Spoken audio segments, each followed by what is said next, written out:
So what are you going to do? You would be logging into a particular website, or you would be logging into a particular timesheet application, and then once you log in, you would verify your details, as you know, with your login ID and the user details. And then once you're successfully logged in, you would go and enter the data as to what is required for your timesheet, the date, the number of hours, and everything. And then finally, you will validate your information that you have, data entered in your system, and then you would go ahead and submit. So this is actually a list of steps that you're doing to achieve your timesheet submission. So what is a process? A process is nothing but a list of steps or a task that you can break down, and that results in a achievement of a particular end result. So a process here is nothing but anything that can be broken down into a multiple task or multiple steps, so that you can achieve a particular end result. And where are we doing this particular process? In an IT application. So in an IT application, when I mean, it could be a website, it could be a Windows application, it could be anything that is running on your computer. So that is your IT application. So what are we doing? Me as a human, I'm sitting and doing my timesheet entry, right? So what in RPA I'm going to do is, I'm going to completely eliminate the human interaction to that particular application or to that particular process, and I'm going to introduce a software robot to do the same steps that I can do. So this is called RPA. So what is RPA is any process which can be detailed into a step of into a detailed steps, or into tasks which you can segregate as steps. So those particular activities or that result in an end result, that go ahead and give you a certain end result. So on a particular, that can be performed on a particular IT application, we are going to completely eliminate the human interaction, and we are going to introduce a software bot to perform the same action that a human can do. So this is called robotic process automation. So we're just taking out the human person who needs to sit and do that particular process working, and we are going to introduce a software bot or a software robot and say, you need to do this process, and this process we are completely automating without any human interaction. So this is RPA. So what is RPA? As I said, it is going to be the automation of a particular process the way exactly a human is going to do. So it literally means it will replace the human beings, and it will imitate whatever or mimic whatever actions that the human can do. So where can we use this process automation? We could use it in any IT application. So here IT application could be anything that is running on your computer. Okay, it could be irrespective of whatever technology it's built on. The IT application could be anything, be it a notepad file, or be it any file or any application that could run on your computer. Okay, so what are the examples? We would see a little later what are the other examples that you have, the other use cases that we might have. But otherwise, so what are the use cases that you have?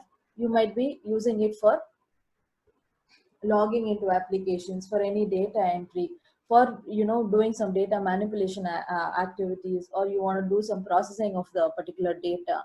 So these kind of activities, you can go ahead and use the software robot, where it can completely mimic the action of the human. So this is RPA. So in detail, if you see what is the RPA, so RPA is going to be a process is nothing but a sequence of steps that will be leading to a particular end result. So this is a process, and we are going to completely take away the human intervention, and we are going to completely mimic the human activities with a software robot. So this is RPA. So now coming back to what is RPA, where it is being used. So across industries, if you could see, RPA is in demand, and we are seeing it across industries. So before, if you see in healthcare, before we would actually take a physical file with us and say, okay, this is my blood test report, this is my the other prescriptions that I would have, and all these things. But currently you have a patient ID, or something that gets generated to you, and the minute you go in and you give your patient ID or your registration ID, they would give the details of the entire medical history of yours. So this is basically a concept of RPA that has been implemented in healthcare. So similarly, if you see your processing of your claims, so in your insurance domain, if you see everything, you have a RPA related stuff where you give your particular ID of your, your policy number or something. They would give you in return, in the page they would give you in return. These are the information that is listed for you. Or once you go into your, insurance company and you would give your claim ID or your policy ID, they would give the details of your, in a minute or so, the process will be completed and the output will be given to you, which means they would give you the information that you require. So and similarly in the HR field, you would see all your payroll processing, your employee registration, a new employee joins, all these processes are automated, and these are the various use cases across industries. So it is not just in one industry RPA is used. RPA is being used in across domains and across industries. So as I said, HR related stuff, you're going to see, a new employee registration or payroll processing, your appraisal processing. All these things are part of RPA. There will be a RPA related automation stuff that is involved in these kind of areas in the HR domain. Then you have in the healthcare, if you see, maintaining records of the patients. In the telecom industry, you would see your ASO management and your status reporting, and how many calls have been received, what were the status of the calls, and all those kind of reporting actually happens and on the click of a button. And then in your insurance domain, as I said, you would see all your claims and your premium information. Everything gets automatically updated to you. And across retail and travel and logistics also, retail is a very big industry where RPA implementation is used widely, where inventory management and invoice management and data operations like your sales management, your all these kind of information gets widely used in the retail industry. And similarly in your travel and logistics. So if you see, you book your tickets, you have a lot of examples where RPA is used across industries, and this is they have automated these kind of processes, and they have automated the existing processes over the and started using a robotic introduction of a robot, whereas a human interaction has been completely removed. Okay. So why is there, if you see, there's a demand in RPA maybe for the past couple of years. So why is there a demand in RPA, and why is there companies investing more in RPA? So if you see the varied courses, if you club together, it's going to be across these 5 or 6 points. So basically, when you're going to have a software robot that is going to be introduced, so the same process of timesheet entry or same process of bulk processing something, if a human could do, there's going to be there's going to be some kind of, if a human does the same job 24/7, so there are possibilities that some data might be overlooked, and there are possibilities that it might be resulting in a human error. So when we are going to introduce a bot, the bot is going to run 24/7 the same activity it would do without any errors. So this is one big advantage, where it is going to achieve more accuracy and more quality in your application. So when I say more accuracy, the efficiency and the throughput is going to be also increased. So which means your bot, when a human can do only 8 hours of job, your robot can do 24/7 without any interaction, right? So this is going to happen, and completely over the process that, the IT application that it is going to work on. So it is going to completely be more efficient than a human. See, here we are not actually, so one big concept people misunderstand is, when we say we are completely removing the human interaction to the application, we are not going to throw them out of the industry. So that is a different scenario. So what we will be doing is, we are giving more comfort to that particular user, and we are going to take the hours from that particular user, so that this person would be involved in doing any other activity. So they would be wisely using their particular time, not wasting in this particular activity, where we can introduce a bot to do this particular activity. So we are going to replace that particular hours with some other activity, where that particular person or that particular resource will be handling a different job. So this is what we are freeing up some of their time, so that this runs as an automated process, so that that particular free time will be used for efficiently for some other process. So this is what we are doing in real time. So when I say accuracy and quality, obviously the efficiency and the productivity is going to increase. So when I say the productivity is increased, there's going to be the speed also getting increased, which means the speed of you executing that process. It's not the speed of the entire process, it's going to be the speed at which a robot can do.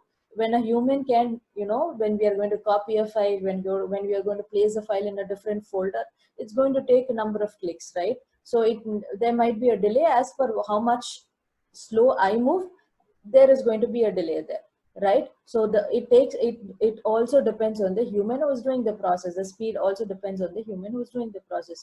But when I say a bot is going to do, we are not going to go and speed up the application. The application is already existing, the timesheet is already existing, the timesheet entry is on already existing process. But instead of me doing it, I'm just going to have a bot do it. Okay, so assuming there are no questions, so this is a list of, this is the overall picture of, this some of the use cases that we have seen in RPA implementation. So you would see in, some of the business processes where RPA could be used when you're going to have automated email system. So when you're going to have some support teams might, look at email based on an email that is getting generated. So based on the content of the email, they might be creating a support ticket and assigning it to the support teams. So those kind of activities are all part of the use cases of RPA. So here, if you would see, you could do the file management, and then you could see, you might also be involved in graphical user interfaces where conversion of data could be pictorially represented.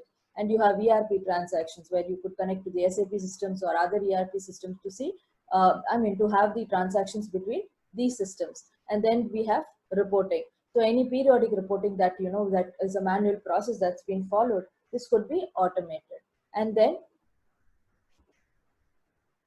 we are going to have a lot of speeding up activities where, we are going to say, some activities from the employees, the manual task could be automated to a particular robotic task. And then, as I said, we have email generation, we have, some, in case you want to do data generation or data loading into some other system, all those things are part of RPA use cases. So across industries, wherever you're going to do these kind of activities, you could go ahead and use it using RPA.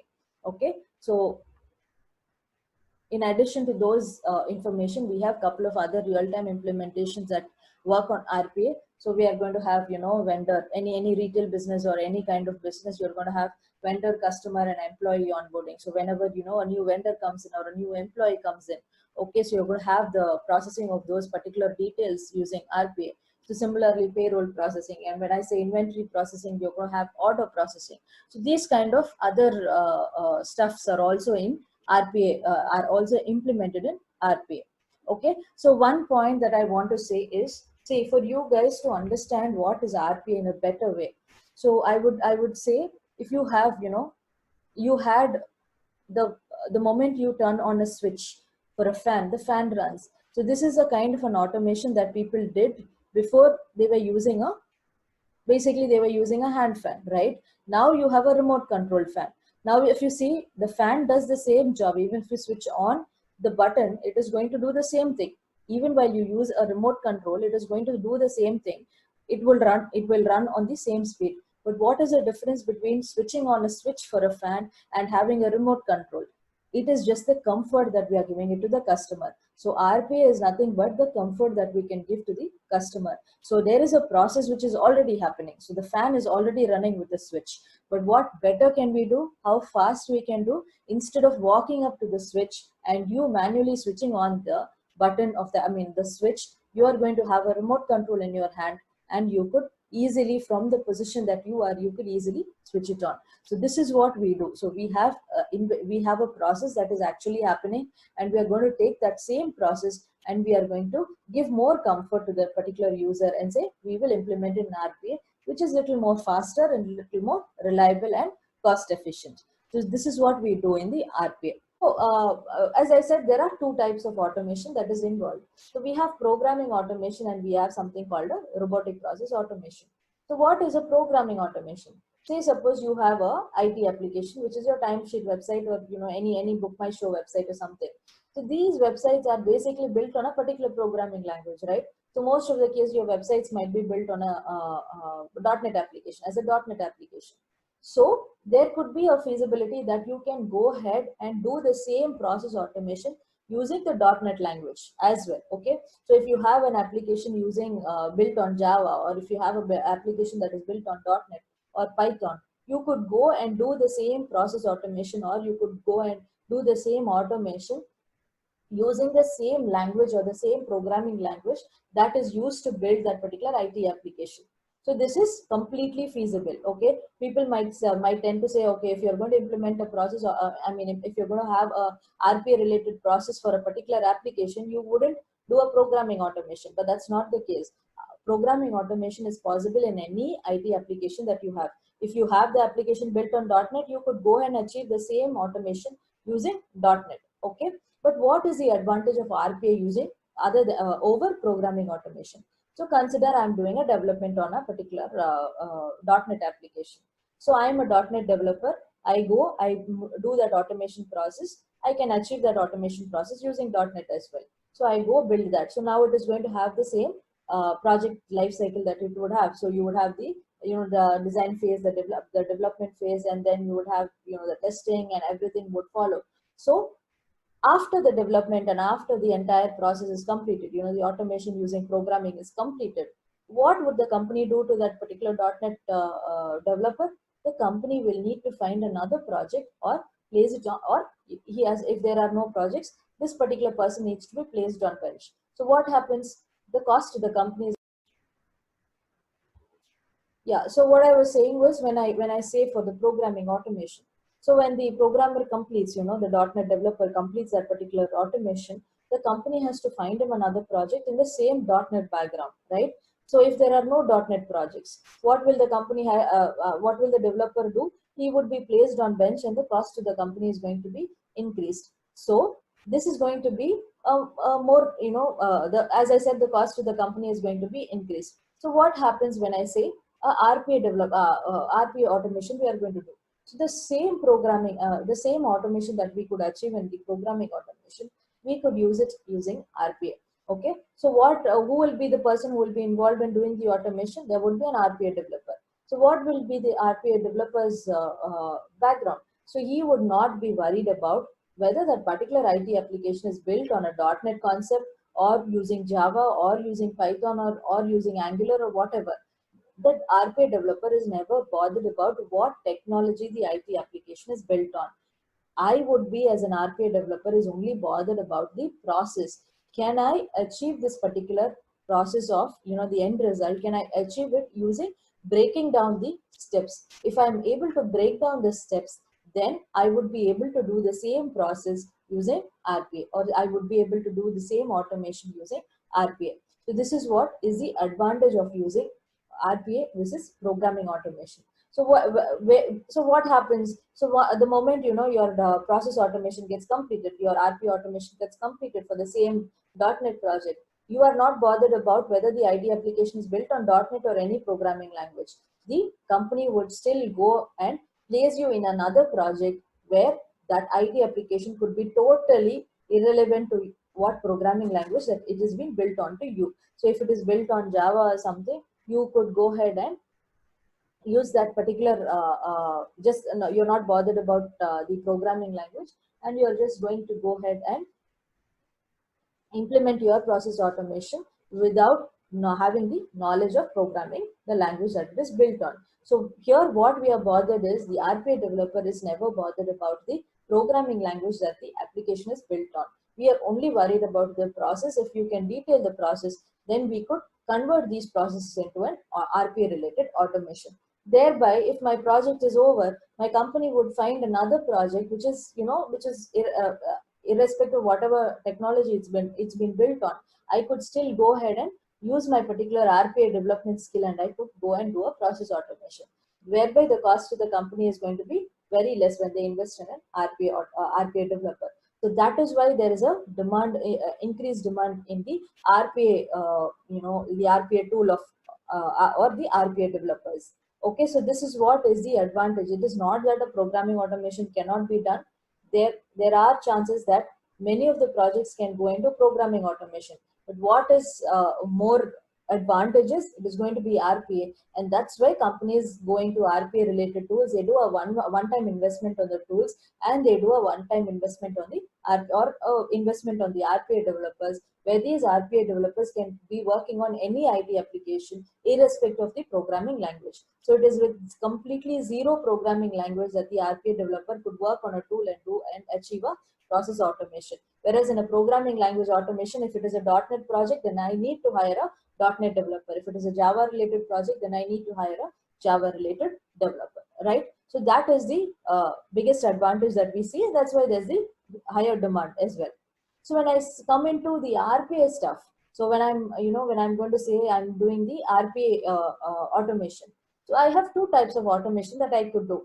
Okay, one is a completely end-to-end robot will take care. So that is called the unassisted automation or an unattended automation. Okay, so the other part is where I'm going to say, okay, my human will be sitting there. If if you're going to have a process which will just run for which you're going to say a monthly reporting. Okay, a monthly report that you want to take. So what you would do, you would just gather in the data and you would go and take a manual report. So instead of that, what I could do is a monthly report which is not scheduled, ad hocly they are going to do. So at that time, what I can say is my process automation could be started by a human, right? Where, or a human needs to be available to make some decisions. So what happens is from 1 to 10, the steps can be broken by a robot. Say 1 to 5, the robot will execute, and then a human will make a decision. Okay, output of step number 5 is this thing. Okay, based on this output, I'm going to say, okay, let it go or let it not go. So this decision a human could make,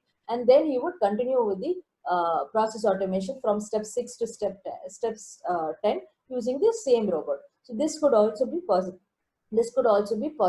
So we could have a completely end-to-end robotic automation, which could be, completely removing the human interaction, and you're going to have an end-to-end robotic process automation where it is called a unassisted or an unattended automation.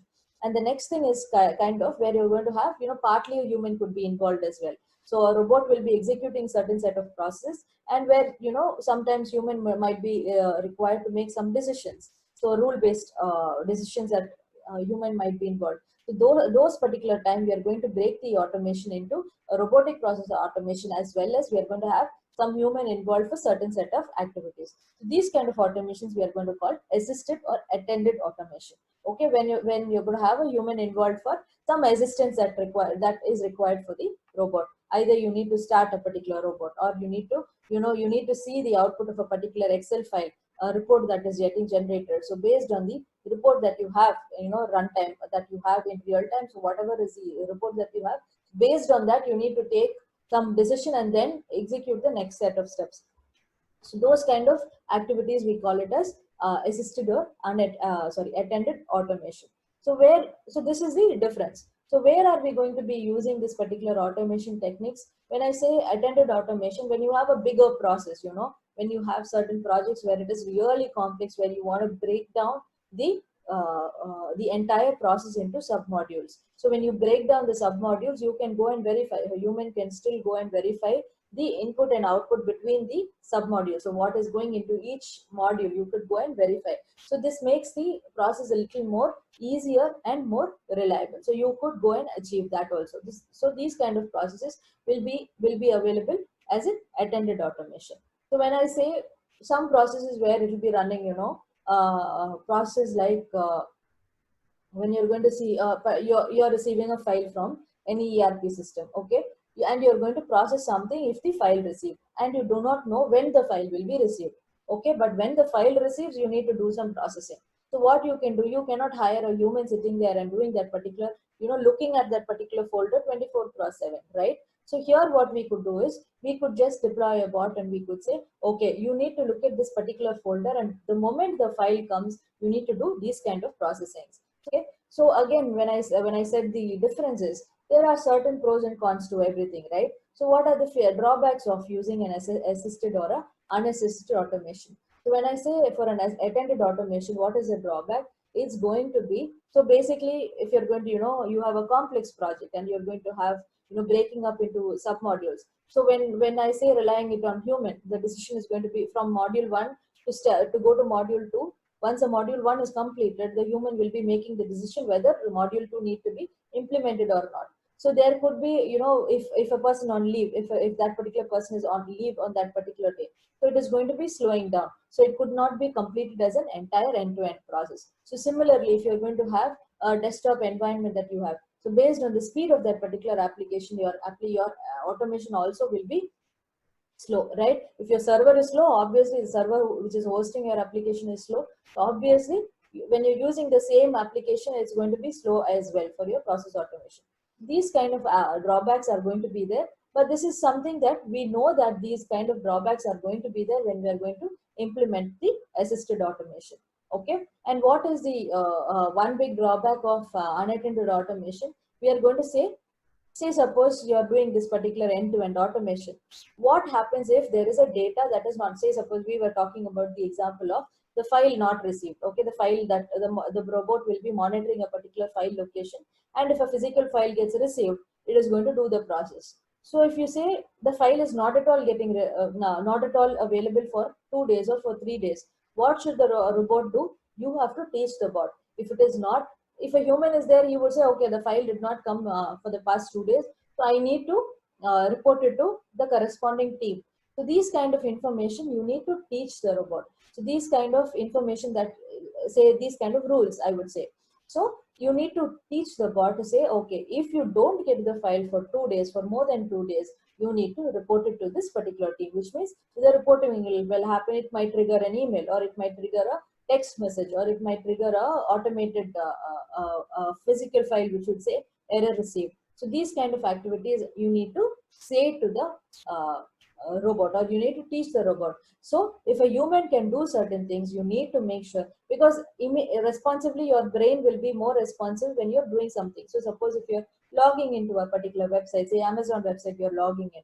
The moment you say the login failed, you have given an invalid password, your brain would automatically respond to you, and you would go in and do the re-login, right? This the bot will not be able to do. You have to teach the bot, okay, when the login fails, you're going to go ahead and redo the same activity or retype the username and password. So these are the set of rules that you need to give when you're going to do a complete end-to-end unattended automation. Okay, so you're going to make sure all the decisions that you would take as a human, you're going to say these kind of decisions you need to take to the robot. You're going to teach the bot uh, that these are the decisions that you need to take, and what will be the rules that you need to do. So if this particular decision needs to be taken, what would be the action that you need to do? Okay, that we will see when we are getting into programming, but this is what we call it as an unattended automation. What is that you need to do to equip yourself immediately for a RPA project, irrespective of what tool you're using? So we have something called the RPA life cycle. So when I say RPA life cycle, RPA life cycle is going to be how you are going to implement a project using RPA. Okay, so when I say how will you implement, say suppose you get a requirement. Okay, so how do you actually implement a project? You would basically get the requirement, and once you get the requirement, you're going to start understanding that particular requirement and go ahead and start with the development. So similarly, we have it as a project life cycle, right? So similarly, you're going to have an RPA life cycle. So in the RPA life cycle, if you're going to understand what is RPA life cycle, irrespective of what tool you're going to use. See, if you're studying UiPath, almost similar will be the way every tool is only different with the features that it is having. Okay, and the look and feel. But otherwise, whatever tool you're going to work in, it's going to do the same kind of activities that the other tool could do, except for there might be additional features which one tool might have more than the other tool. So the leading RPA tools, you know what are the leading RPA tools. So if you're working on any one particular tool, you should still be able to work on the other tools. How will you be able to work on the other tools? The understanding of the tool is different, but you have to understand what is the RPA life cycle. So when I say RPA life cycle, we have a couple of processes that is involved. So when I say one particular information, like, I think, okay. So when I say a product, suppose your customer comes back to you and says, this is an existing process that I have. So I'm doing it manually. I'm doing it every day. And, I do it manually. So you should be able to analyze that particular process and say, okay, this could be converted into a RPA process. So when I say this could be converted into an RPA process, what is the advantage or what is the comfort that we are giving to the customer? The customer is already doing that. Say if he or she is managing a Excel reporting. Okay, every day that Excel files comes to that particular person in an email, he has to open that particular Excel file, verify, validate that particular data, and he has to resend it to somebody, or he has to forward it to somebody based on, or to his manager based on the correction of the data that he needs to do. So this process he does it every day. Okay, there are no hard and core rules that is set for this particular process. So he does it as a manual process every day. Now this is a requirement that you would be getting. So what will I be able to achieve this particular thing using RPA?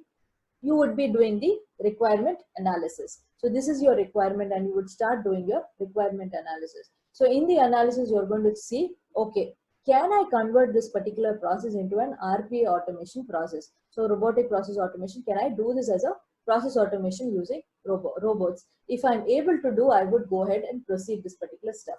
Okay, if I'm not able to achieve it, then I would say, this is not going to be achieved because of so and so reasons. So we do something called a feasibility analysis during your requirement phase. So this we call it as the discovery phase. So for each activity that we do, for a implementation of an RPA project, we are going to follow these phases. So these will be the phases for a bot development or a robot development to execute your process automation. So first will be your discovery phase. So when I say a discovery phase, I'm going to start with analyzing your particular requirement. So I would go ahead, analyze the requirement and say, okay, this is my requirement. This is the Excel file, this is the data source file. Okay, this is what I need to do it with the Excel file. The user does these information, and once they validate these information, they are going to forward this particular information to their manager. So this is the requirement that I have. So I would go and see whether I could use the RPA, can I do it as a process automation? So this is called feasibility analysis, and in the feasibility analysis, we would go ahead and see whether the solution can be feasible for an RPA implementation. If yes, we would proceed with the next steps. If it is a no, we would go back with a reason saying the feasibility analysis responds to these information, and we would get back to that particular customer saying, okay, this could not be possible because of these reasons. Maybe, sometimes you might have an end-to-end process which might not be achievable as a complete one process. So we could give them a plan to say, okay, this part I can automate, maybe this part requires a person to do, and then finally this part I could do an automation. So you could go back to your customer and give some, you can propose some solutions for that. So those kind of activities, we do it in the discovery phase, where the important activity is called the feasibility analysis. So first, when we talk about discovery, so who is going to be involved? You're going to get the requirement from the customer, and there would be a person called a business analyst. So the business analyst is going to, for a larger scale projects, you would have an RPA business analyst. So the RPA business analyst is going to actually understand the requirement from, the functional terms from the customer, and they would rather put it into simple words to the developers. So the business analyst would be more into this person would be understanding both the terminologies of the customer as well as the technical RPA tool. So there is a business analyst involved, and in some of the projects you might have an RPA architect as well, who would be a more experienced person, who would have been experienced with implementing a couple of other projects in RPA or more projects in RPA. So he would have been part of several implementations. So his expertise will be used as a RPA architect, where he would just be involved in discovery phase and in any technical information that you need to do, right? So those kind of information, the architect will be able to help you out. So mostly there are three stakeholders who will be involved. You will have the customer, you would have the RPA architect or the business analyst. And sometimes you might have a project manager if it is involved. So once I say, okay, my project is eligible for a RPA implementation, I would go ahead and create a PDD. So what is a PDD? A PDD is nothing but a project design document, or a project definition document. So what is a project design document? A PDD is an important document where you're going to convert all the information that you receive from the customer, and you're going to document it. So PDD document will have the first thing, as soon as you receive your requirement, you're going to do the feasibility, right? So you would have the feasibility related stuff in your PDD document. So you would have the feasibility analysis section, and you would detail, these were the information I have done in the feasibility analysis. Yes, it is feasible to implement it as an RPA project. And then you would go and see, okay, if I'm implementing it as an RPA project, what is the timeline? What is the complexity of the project? which means if you're looking at a website, or if you're looking at a application that you're going to modify, not modify, that you're going to do the process automation, you would need to see what is the look and feel of that application. How many, if I'm going to say Amazon website, I'm going to automate, okay, you're searching for an iPad, it is going to result, it is going to give the results for this many number of iPads are being sold by this many number of sellers, and this is the price. Say suppose this is your requirement, that you want to list, get a list of the sellers for iPad in India or in Chennai. So if you're going to say this is a requirement, what you would do, you would look at the Amazon websites. Okay, so this is what I'm going to do in the Amazon website. Okay, this is the complexity of the Amazon website. Here I need to go and enter my login information. Here I'm going to go and say, okay, after logging in, I would go and search into iPad. So the complexity of the application, how many clicks are involved, how many interactions you make with the application. So these are all, we'll see it slowly when we are getting into, the automation processes. Okay, but these are the complexity factors that we see. So how much complex is the existing process? So based on the complexity, we define the timeline for the implementation. So if it is a medium complex project, or is it is a high complex project, we go ahead and see the complexity of the project. Okay, the complexity gets decided on how the existing process works. So what are the information that I need to have it in the existing process? So this decides the complexity. And then we have certain dependencies. Say if this particular process is dependent on a different file, so only when that particular file comes, I can do this process, I can start this process. So there's a dependency factor involved. And then you also have the usability analysis. So suppose there is one person who is doing this process as a manual automation. So if I convert the manual process, so if I convert this into a RPA process, how much users are going to get benefited, or what is the benefit that this person would be getting? So if he's using it for 5 hours, or if he spends 5 hours doing this activity every day, can I reduce that 5 hours to 3 hours? If that is going to be done, then the usability analysis is going to say, okay, you are going to reduce 2 hours in that particular daily routine. So this is going to benefit that particular user. So what we do in the usability analysis is that we would go ahead and see how many users can benefit, or what is the advantage of timelines that we can reduce, or can we increase the speed of the application. So these kind of information, we do it in the usability analysis. So this is an important document. A PDD is a process design document. This is or a project design document. This is going to be a very important document which will actually be the base of your project development. So once you do, okay, the feasibility analysis is done, the complexity is done, and there's also another timeline which we call it as average handling time. This is called the AHT. AHT is a parameter where the existing timeline. So suppose you have SLAs, right? So SLA is a timeline that might be available for, okay, I'm going to complete this particular activity in this particular time. So this is the SLA that you have. So similar for that, you have an AHT. So AHT is nothing but to complete this particular process. Say suppose I'm going to enter the timesheet. For me to go into, open the browser, type the timesheet URL, get into the timesheet URL, enter the details, finally submit and come out, it's going to take 10 minutes for a particular single user. So this is called the average handling time. So how many number of times if you do, the average time will be calculated. So if you're going to do it on an everyday 10 minutes, the average time will be 10 minutes for handling that particular process. So the existing process is handled in this particular 10 minutes. How much am I going to reduce it using the RPA? So what is the benefit am I giving to the customer? So this is AHT is an important parameter in the PDD document. So this particular documents get recorded as the base document for your project before even your project development starts. So once your PDD is getting created, you would go ahead and once your PDD is getting created, you would go ahead and start with the next step. So you would send it to your client to get it approved. So once your client says, okay, a sign off is received and they are also okay for you to proceed. So this would have, your PDD also will have, the technical detail, your project related details, like how many people are going to do the development. So which means the automation process, how many people are going to do? Is it a bigger process where I need to have more than 2 people or more than 3 people? That your project manager will decide. So you would basically have the number of people, what is the cost, these are the additional parameters that will be available in the PDD. You'll have the cost, what are the information that is required for your project to be developed. All these information will be available in the PDD. I would show you an example PDD document so you would have a better understanding. Okay. So this is in the part of the PDD document. Now you got the PDD signed off. The customer says okay. They give a green signal for your development to start. Then comes your actual automate phase. So the automate phase is going to have the process of what you're going to do for that particular solution. So you're going to go ahead and say, okay, this is the process. I'm going to do the process automation. I'm going to go ahead and say, I'm going to use this particular tool and I'm going to start my design. Like, okay, you're going to actually go ahead and design your project and say you're going to develop that particular project using that particular RPA tool.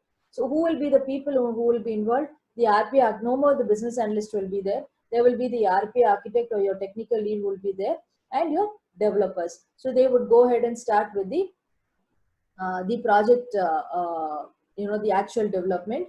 And you would also, when I say actual development, you are going to have, the people, the number of people. So here, as I said, the budget, the resources and everything, most of the time it could be a part of PDD or it could be part of the solution phase or the automate phase. Okay. So sometimes for bigger projects, they might be putting into the PDD document, or for little, medium projects or a little low size, low complex projects, they might be putting it at the automate phase. So what happens in these phases is they will allocate you a system. So you would start with the actual development phase, the process automation phase. So you would go ahead and create, okay, this is what I'm going to do, and you would finally achieve that particular development activity complete. So here comes what is a tool that you're going to use, and all those information takes place. Now where are we going to do this? I mean, when you're going to start the design, development and everything, you're going to have a base document even for this. So which means if you're going to have 10 developers, you're going to segregate the activity in between the 10 developers, and you're going to give that particular activity for them to actually start the development. So what happens, we have something called an SDD document. So we have a solution design document that we will have in the automate phase. The solution design document will be an end-to-end technical document that might be involved. So what will be in the solution design document? You would have what is the solution that you're proposing.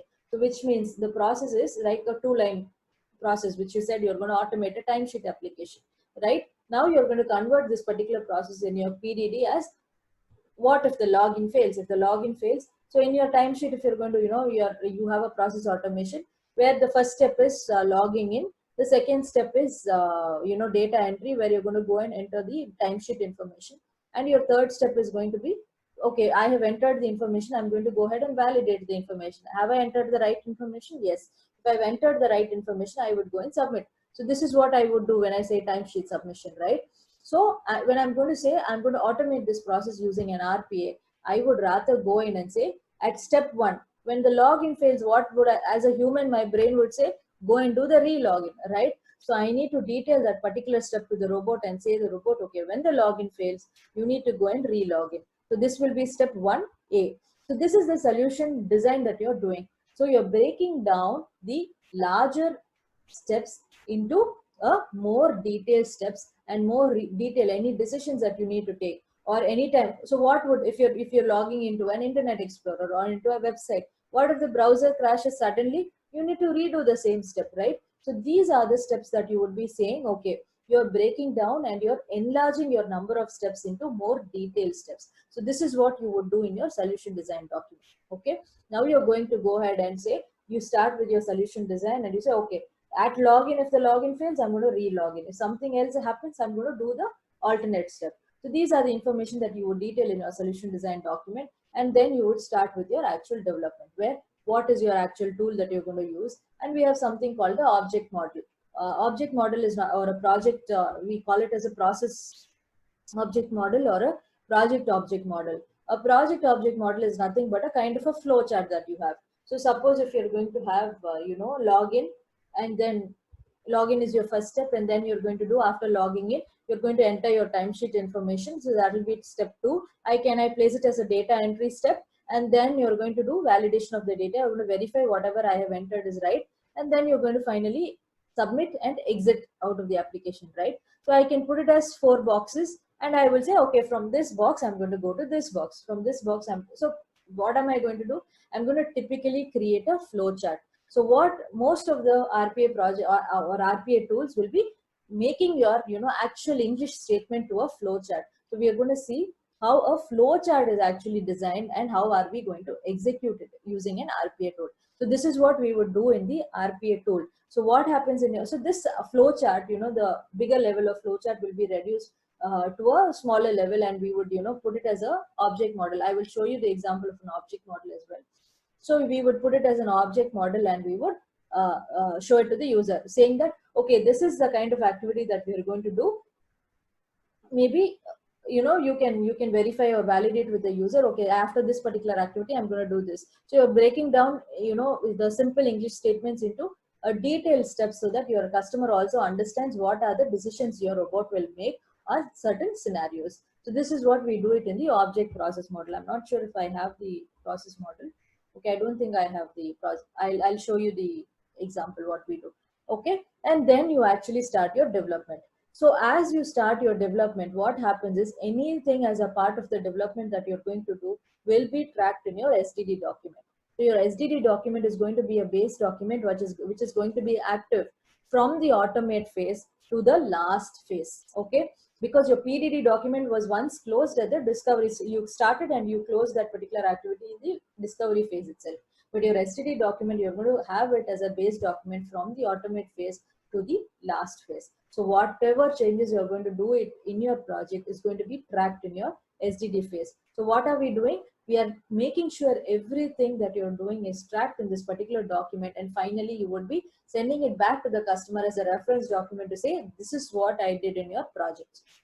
Okay, and then when you actually start the development, say suppose you are having a project which needs to be done by 5 developers. So what will you do? You would allocate the work, right? So each developer will be doing say suppose your process automation involves 5 web pages or 5 applications. Each person will be working on one particular module, and then they would go ahead and start working on that particular development. And finally, as a step, you need to integrate everything so that you achieve one particular workflow, right? So, or one particular process automation. So this is what we do in the optimize phase. So in the optimize phase, what you're going to do is, if I am the first developer and I am going to connect back to the second module, I would go ahead and integrate successfully to that particular module and see if the required input output is working correctly. Okay, so I would say, okay, am I giving it to the right format to that particular module, is what you would be checking. So you would actually be integrating individual components, and you would make it as one single project. Okay, so that is what you would be doing. So how many number of people are involved? So those number of people would be involved here, and they would be integrating into one single project. So once your integration happens, you would see, there would be a lot of errors. The formats might be different, or so it might not integrate well, or you might not be getting the required output from one phase to from one module to another.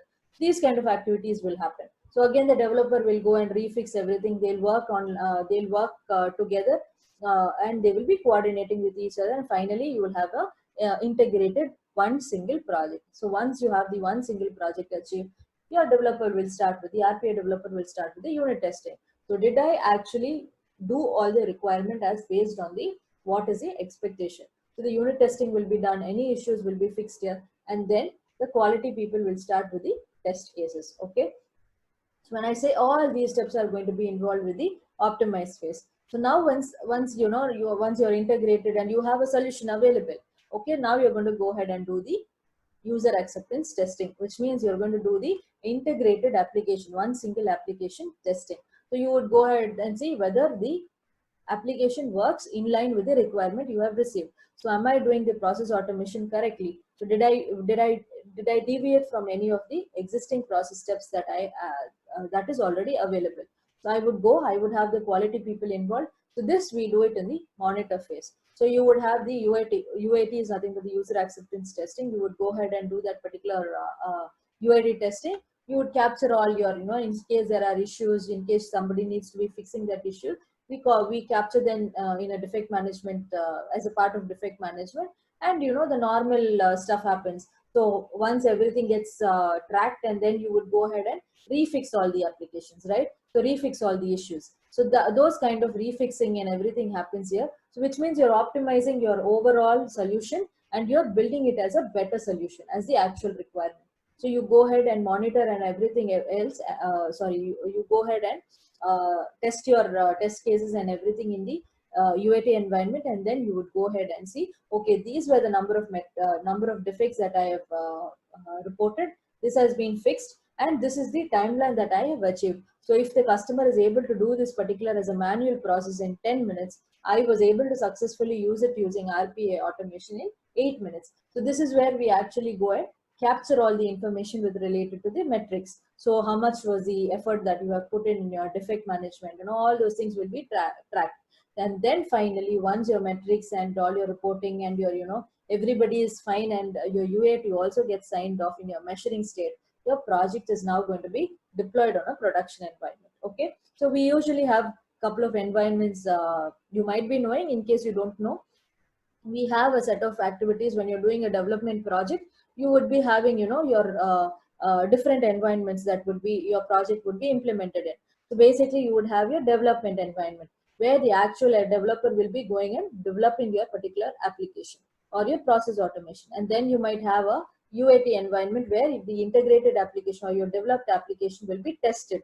so this UAT environment or a user acceptance testing environment is just going to be a replica of your production environment, right? So almost it might be having, the same memory or the same kind of whatever information that the production has, almost the same information it might be having. And you are going to, mimic, uh, if your particular application is going live, then what it would be, the same thing would be tested in the UAT environment. So once a UAT sign off is done, you're going to deploy your particular bot or you deploy your particular process automation in the production environment. Here, when I say a production environment, could be an end user machine, or could be, you're going to implement this particular process automation. It's going to be used by 10,000 users. Then you'll be deploying in all the 10,000 users machine, right? So that is what we call it as a production deployment. So now this particular stuff will be done in the measure state, and then finally we will get into the control state, where you'll have a post implementation support. So where you would have a more than a support terminology I would use is, there is somebody called a bot controller. Okay, there's a specific role who will have who will be termed as a bot controller. Okay, and this person would be involved to actually see, okay, if there's something that is going on, wrong with the developed tool, he would be actually fixing it, rather than calling in the entire development team who was working on that particular project. There will be a separate person called a bot controller, who would be taking care of the post-production activities. Say post-implementation, if any issues arises, or if there's a problem, or your bot is slow, or something unexpected happened, those kind of issues will be sorted out by the bot controller as the post-implementation support.